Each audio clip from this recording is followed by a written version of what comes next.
I'm standing behind the counter of my diner for the last time. It's December 15th, 2022, and after 43 years, Holloway's Diner is closing its doors forever. The bank's coming tomorrow to take the keys. I'm 68 years old, broke, and saying goodbye to the only thing I have left of my wife. But then, 3 strangers walk in with a lawyer, and one of them says something that stops my heart. "Mr. Holloway, do you remember the blizzard of 1992? Have you ever helped a stranger and wondered what happened to them? Share your story in the comments below. It's 6 a.m. on a Thursday morning in December, the coldest day of the year so far in Valentine, Nebraska. A small town on Highway 20, halfway between nowhere and nothing. Population's been declining for 20 years, ever since the meatpacking plant closed and the young people started leaving for Omaha or Denver or anywhere with more opportunity than a dying prairie town could offer. I've been awake since 4, like I have been every morning for the past 43 years. Old habits don't die just because your business is dying. I lay in bed for an hour in the apartment above the diner, the same apartment Joanne and I moved into in 1979 when we were 25 years old and stupid enough to think we could make a living selling eggs and coffee in rural Nebraska. The same bed where she died 3 years ago, holding my hand, telling me to keep the diner open, to not give up. I gave up anyway, not right away, but slowly, month by month, bill by bill, until there was nothing left to do but surrender. I unlock the front door of Holloway's Diner, flip on the lights, and stand there for a moment, looking at the place I built with my own hands. Red vinyl booths along the windows, recovered twice in 1991 and 2008, getting more expensive each time. A long Formica counter with chrome-legged stools, some of them wobbling now because the welds are old and I can't afford to fix them. A jukebox in the corner that hasn't worked since 2003, but I can't bring myself to throw away because Joanne loved that jukebox, used to play Patsy Cline while she waited tables. The walls are covered with photos, layers of them, decades of them, overlapping like pages in a scrapbook.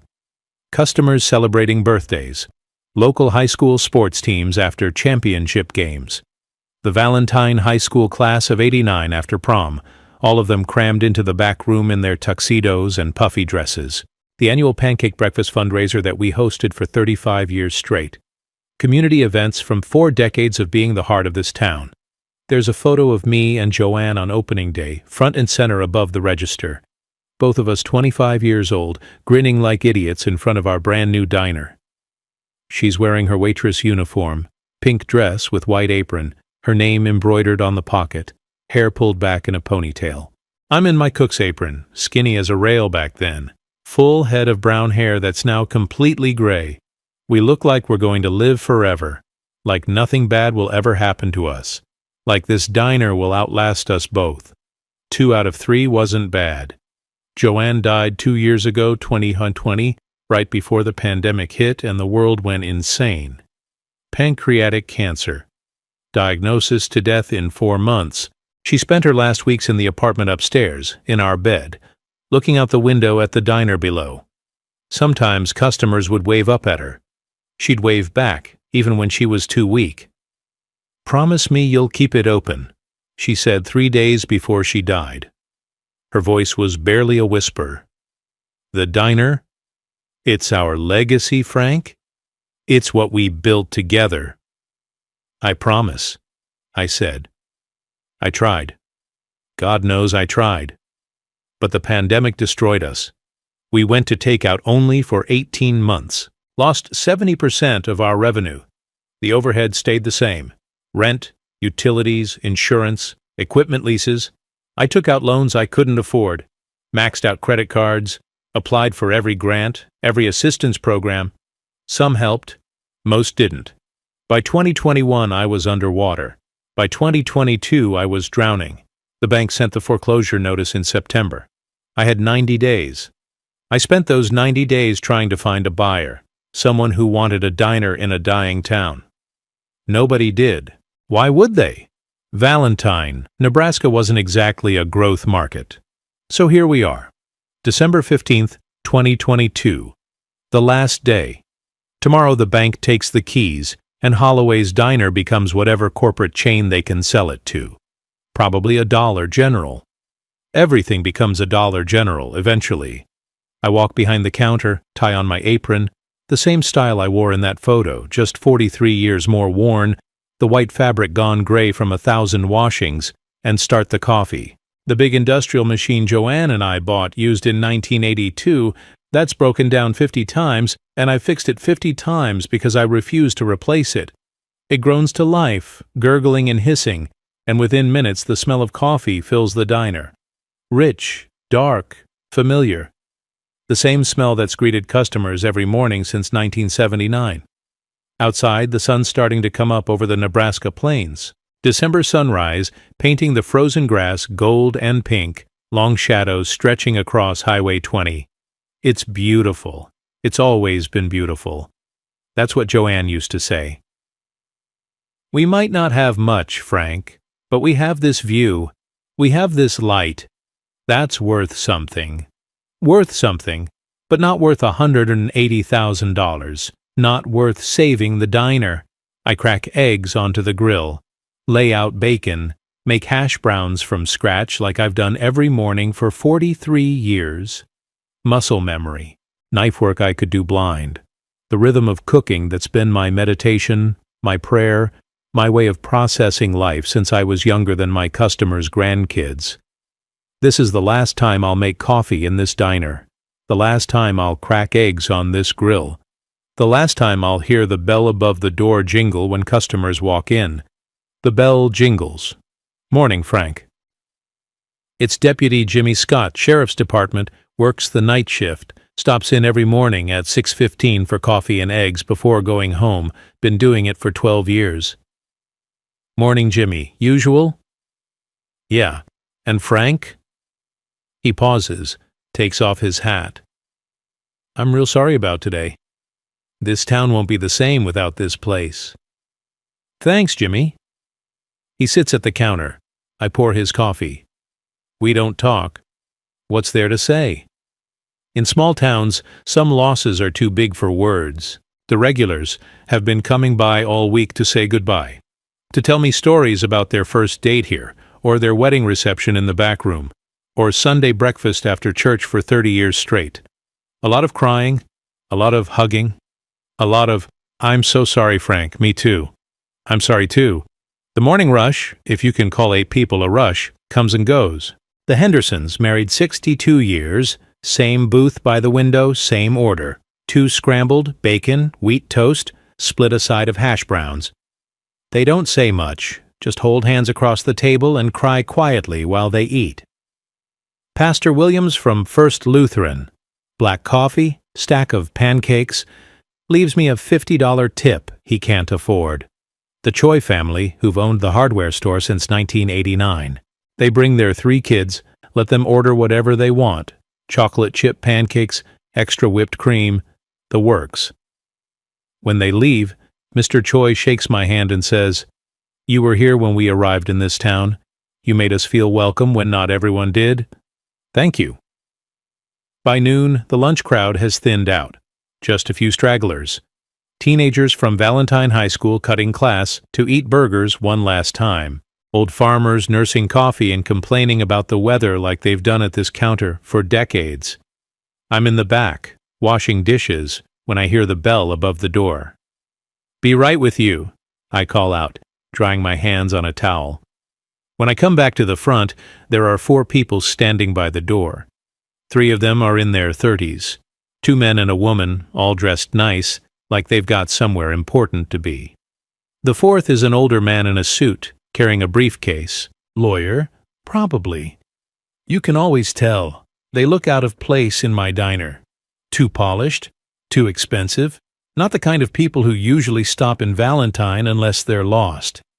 Afternoon, I say, grabbing menus. Sit anywhere you like. They choose a booth by the window. I bring them water and silverware, pull out my order pad. What can I get you folks? The woman speaks first. She's maybe 39. Auburn hair, sharp green eyes, wearing an expensive black blazer. Just coffee for now, please. For all of us. Coming right up. I pour 4 coffees, bring them to the table. They're all staring at me with this strange expression. Not quite pity. Not quite curiosity. Something else. You folks passing through? I ask, trying to make conversation. Small-town instinct. You talk to strangers because everyone else you already know. Not exactly, one of the men says. He's younger, maybe 35, dark hair, nervous energy. We came here specifically to see you, Mr. Holloway. I blink. Do I know you? No, the woman says gently. But we know you. Or we did, a long time ago. Mr. Holloway, do you remember December 1992? A blizzard? A family that broke down outside your diner? The world tilts sideways. December 1992. The blizzard. The family with 3 little kids. Oh my God. The Doyles, I whisper. The woman's eyes fill with tears. Yes, I'm Ashley Doyle. This is my brother Jeremy and my brother Zach. You let us sleep in your diner that night. You fed us. You gave our parents money for car repairs. You saved us. I have to sit down, pull up a chair from the next table and just sit because my legs won't hold me anymore. You were just kids, I say. You were tiny. I don't understand. How did you find me? Let me tell you about that night in December 1992. Let me tell you how this started. Let me tell you about the night that changed everything, even though I didn't know it at the time. It was December 23rd, 1992. 2 days before Christmas. Joanne and I had been running the diner for 13 years by then. We were 38 years old. Still young. Still hopeful. Still trying for kids, even though the doctors kept telling us it probably wasn't going to happen. The blizzard hit around 4 p.m. Not the gentle snow that drifts down and makes Nebraska look like a Christmas card. The violent kind. The kind that kills people. Wind so strong it knocked out power lines across 3 counties. Snow so thick you couldn't see 10 feet in front of you. Temperatures dropping to 15 below zero. Wind chill making it feel like 30 below. The National Weather Service was calling it the worst blizzard to hit western Nebraska in 20 years. Telling people to stay home, stay off the roads. This was life-threatening weather.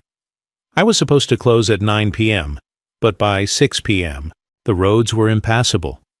Highway 20 was a skating rink. The parking lot was buried under 2 feet of snow and it was still coming down. The last customer left around 6:30.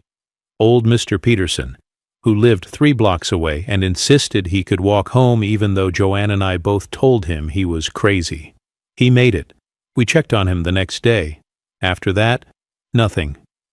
Just me and Joanne, and the howling wind and snow piling up against the windows like the world was trying to bury us alive. We should close, Joanne said around 7. She was wiping down the counter, looking out at the whiteout conditions outside. Nobody's coming out in this. Anyone with sense is already home. Yeah, I agreed. I was in the kitchen, cleaning the grill, putting away food that would probably spoil before we could use it, because the power kept flickering. Let's clean up and go upstairs. We lived in the apartment above the diner back then.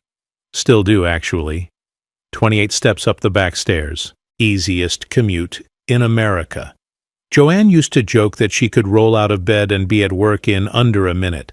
I timed her once. 47 seconds. She was competitive like that. We were wiping down tables, turning off lights, getting ready to call it a night when we heard it. A car engine. Sputtering, coughing, dying. Then silence. Joanne and I stopped, looked at each other across the empty diner. Did you hear that? She asked. Yeah. We went to the window, pressed our faces against the glass, trying to see through the snow that was hitting the window so hard it sounded like someone throwing rice at a wedding. There was a car in the parking lot. Old station wagon. Maybe mid-80s Ford Country Squire with the fake wood paneling on the sides. Covered in snow and ice, exhaust smoke pouring from under the hood. Not good smoke. Burning smoke. The driver's door opened. A man got out. Then the passenger door. A woman. Then the back doors. 3 small children, 5 people, in the middle of a blizzard, car broken down, middle of nowhere. "Oh no," Joanne breathed. "Oh, Frank, no." I was already moving, unlocking the door, stepping out into wind so cold it felt like knives on my face. "Get inside," I shouted over the howl of the storm. "Come on, get inside now." They stumbled toward the diner. The man was carrying the youngest child, couldn't have been more than 5 years old, little boy crying and clinging to his father's neck. The woman had a boy by the hand, maybe 7 or 8. A girl, older, 9 or 10 maybe, was walking between them, head down against the wind. They fell through the door more than walked through it. All 5 of them covered in snow, shaking from the cold, the kids crying, the parents looking shell-shocked and terrified. Joanne slammed the door shut behind them, locked it. The wind was still trying to get in, rattling the windows, making the whole building creak. "Oh my God," the woman said. Her teeth were chattering so hard she could barely speak. "Oh my God, thank you. Thank you so much." "Are you hurt?" Joanne asked immediately. Going into nurse mode, she wasn't a nurse, but she'd taken classes, first aid, CPR, always wanted to help people. "Is anyone injured?" No," the man stammered. His lips were blue. Actually, blue. Hypothermia blue. "Just cold, so cold, our car died." The kids were all crying now. The girl trying to be brave, biting her lip, but tears streaming down her face. The middle boy openly sobbing. The youngest just screaming into his father's shoulder. "Please," the man said, "is there a hotel in town, somewhere we can stay? We just need to get the kids warm." "There's a motel," I said. "Valentine Motor Lodge, about 2 miles east on Highway 20. But you can't get there in this. You'd freeze to death before you made it 100 yards. The woman made a sound like a wounded animal. "What are we going to do? We can't stay in the car. We'll die." Joanne didn't even hesitate. She never did. That was one of the things I loved about her. When something needed to be done, she just did it. "They're staying here," she announced. Not a question. A fact. "Frank, get the space heaters from the back storage room. Get every blanket we have. I'll make soup." "We can't ask you to do that," the man protested weakly, but you could see the relief in his eyes. The hope. "You're not asking," Joanne said firmly. She was already moving, grabbing towels from behind the counter, ushering the kids toward the back booth. "You're staying. End of discussion. This is a blizzard. You have children. You're staying. Now get those wet coats off before you catch pneumonia." I loved her so much in that moment. Loved her every moment, but especially then, watching her take charge, take care of people, be exactly who she was meant to be. We set them up in the back booth, the big corner one we used for parties and large groups. It had tall sides that would block the drafts. I brought out every space heater we owned, 3 of them. Ancient things that were probably fire hazards, but they worked. Set them up around the booth, cranked them to high. Joanne brought out every blanket we had, the emergency ones we kept in the office, the picnic blankets from summer, even the tablecloths from the storage closet, anything that could keep them warm. The kids were still crying, huddled together in wet clothes, shivering so hard I could hear their teeth chattering from across the room. "Let's get you out of those wet things," Joanne said gently to the mother. "I've got some dry clothes upstairs. They'll be too big, but they're warm. Frank, go get my sweats and some t-shirts, big ones." I ran upstairs, grabbed armfuls of clothing, sweatpants, sweatshirts, t-shirts, socks. When I came back down, Joanne had already taken the mother and the kids into the bathroom to change. I heard her voice through the door, soft and soothing, talking to the children like they were her own. The man was still sitting in the booth, looking dazed. I handed him dry clothes. "Bathroom's occupied. You can change in the kitchen if you want." "Thank you," he said. His voice broke. "Thank you so much. I don't know what we would have done if you weren't here." "You're here now," I said. "That's what matters." After he changed, I went into the kitchen, started making food. Joanne was already ahead of me. She'd put a huge pot of vegetable soup on the stove before she went to help with the kids. I made grilled cheese sandwiches. A dozen of them. Kids love grilled cheese. Comfort food. By the time everyone was changed and warming up by the space heaters, the food was ready. I'll never forget the look on those kids' faces when we brought out the soup and sandwiches. Like we'd given them a feast instead of simple diner food. They ate like they were starving, which they probably were. Stress and cold and fear all burn calories. The man introduced himself while they ate. His name was Samuel Doyle. His wife was Tracy. The kids were Ashley, 9 years old, Jeremy, 7, and Zachary. They called him Zach, who was 5. "We're from Kansas City," Samuel explained. He was warming his hands on a mug of coffee, color finally coming back to his face. "Driving to Tracy's parents' place in Rapid City, South Dakota for Christmas. We were supposed to stop in North Platte for the night, but we were making good time. Thought we could push through, save the hotel money, get there earlier tomorrow." "Then the storm hit," Tracy added quietly. "We should have stopped. Should have found shelter earlier. But by the time we realized how bad it was going to get, we were in the middle of it. And then the car started making that terrible noise, and smoke started coming from the engine, and—" She didn't finish. Didn't need to. We all knew how close they'd come to disaster. "What's wrong with the car?" I asked. "I have no idea," Samuel said with a bitter laugh. "I'm an accountant. I can tell you how to structure your tax return, but I can't tell you what's wrong with a car. We were going to have Tracy's dad look at it when we got to Rapid City. He's handy with cars. But now—" "I'll take a look in the morning," I said. "When the storm clears. I'm not a mechanic, but I know enough to figure out what's wrong." "We don't have money for repairs," Tracy said quietly.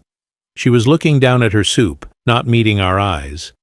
"We spent everything we had on Christmas presents for the kids and gas to get to Rapid City. We were counting on staying with my parents, not paying for hotels or car repairs.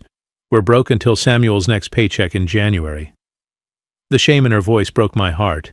That particular shame of not having enough, of being stranded and helpless. I'd been there. Different circumstances, but I'd been there.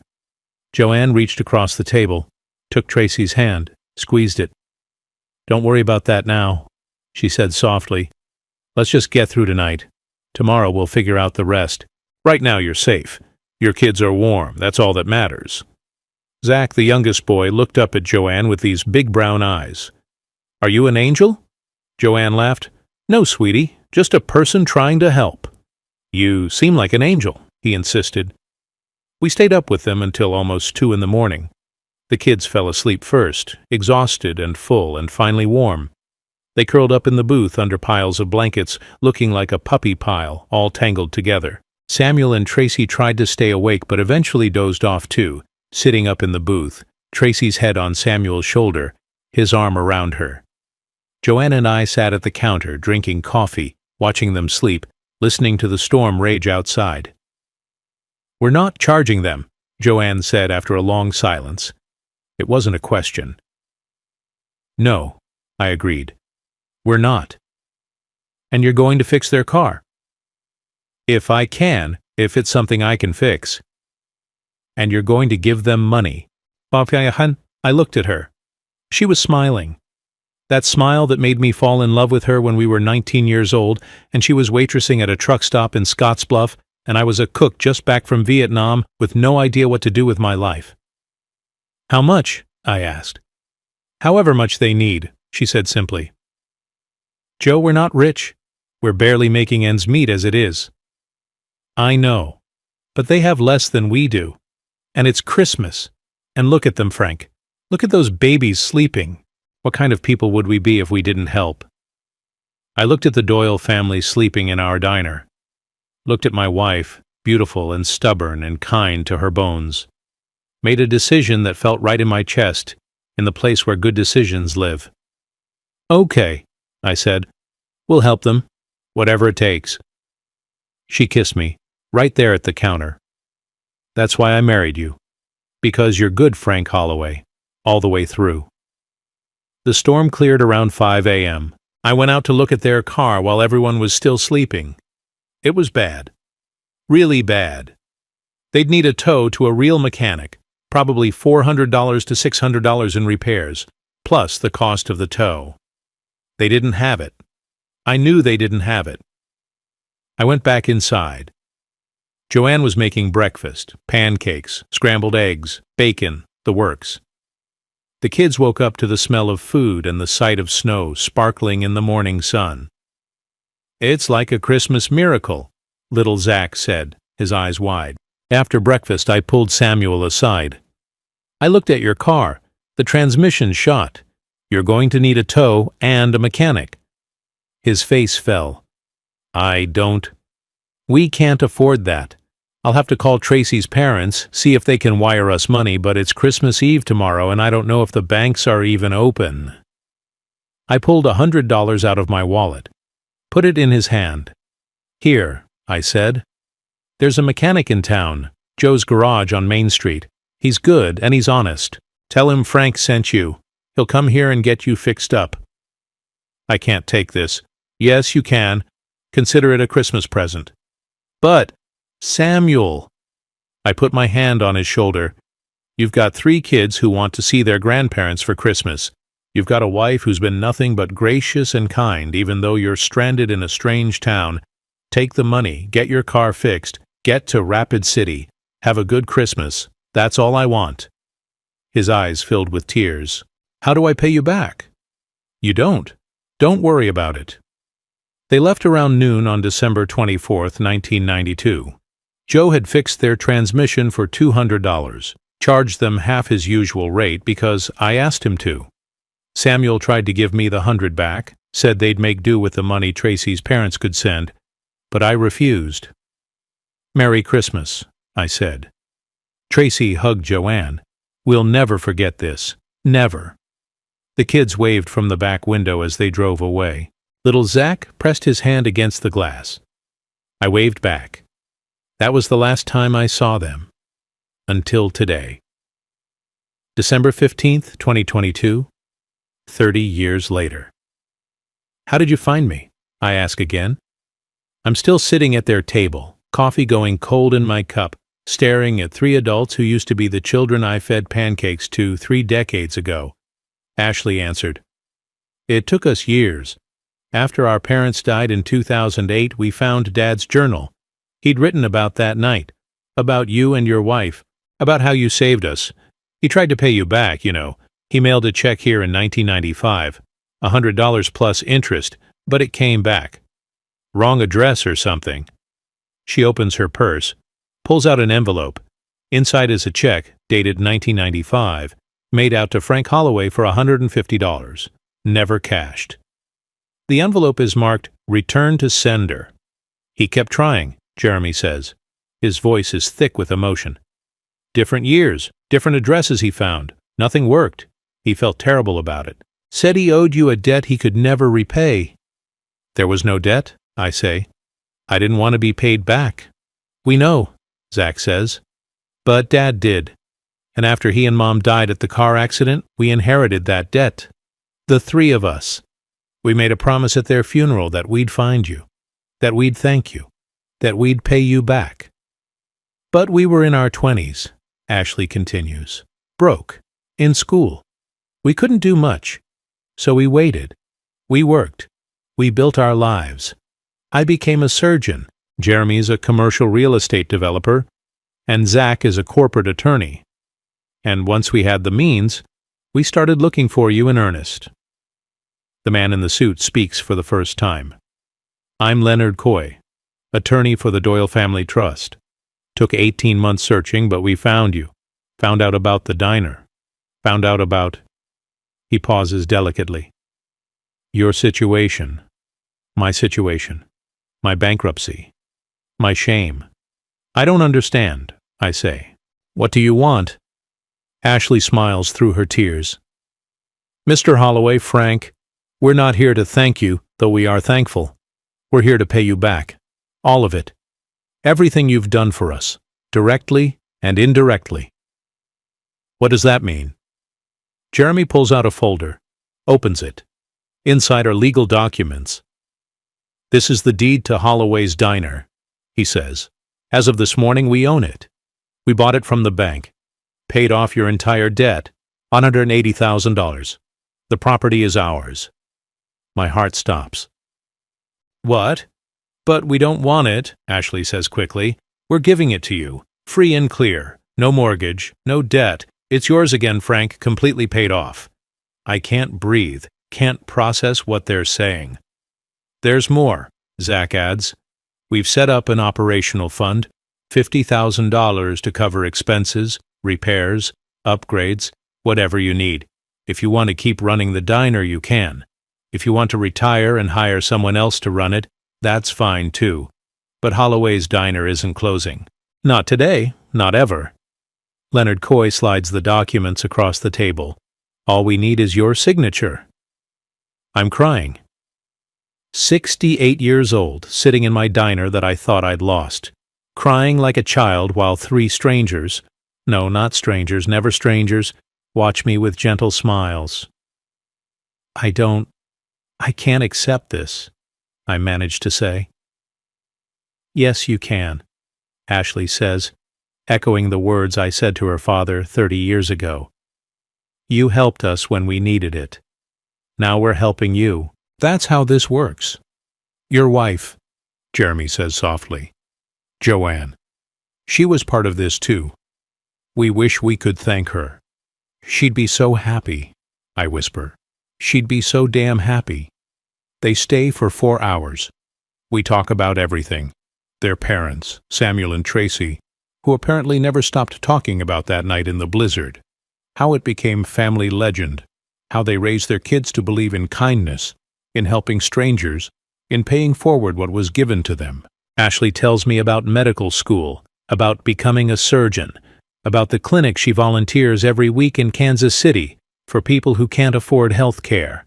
Jeremy talks about his real estate business, about the affordable housing developments he builds, about choosing people over maximum profit margins. Dad always said you could have charged us for that night, for the food, the warmth, everything, but you didn't. That stuck with me. Zach, the little 5-year-old who cried in his mother's arms, is a corporate attorney who does pro bono work for struggling small businesses. Guys like you, he says, people who built something with their own hands and just need a fighting chance. They're good people. Samuel and Tracy raised them right. They'd be so proud of you, I tell them. They were, Ashley says, right up until the end. By evening, word has spread through Valentine. Small towns, you can't keep secrets. Someone saw the fancy cars outside the diner. Someone else saw me crying. By 6 p.m., the diner is packed. The Hendersons come back, Pastor Williams, the Choi family. Some customers I haven't seen in years. They're all here, celebrating, crying, hugging me, hugging the Doyle siblings. You're staying open? Mrs. Henderson asks, gripping my hand. I'm staying open, I confirm. The cheer that goes up rattles the windows. Joe, the same mechanic who fixed the Doyle's car in 1992, comes in with a toolbox. Frank, I heard what happened. Let me look at your equipment. Whatever needs fixing, I'll fix it. No charge. Maria Lopez, who worked for me as a waitress 20 years ago, shows up. I heard you might need staff. I'm between jobs. Can I come back? By 8 p.m., I've got a full staff committed, a list of repairs being handled by locals, and a reservation book filling up with people who want to support the diner. The Doyle siblings watch all of this with wonder.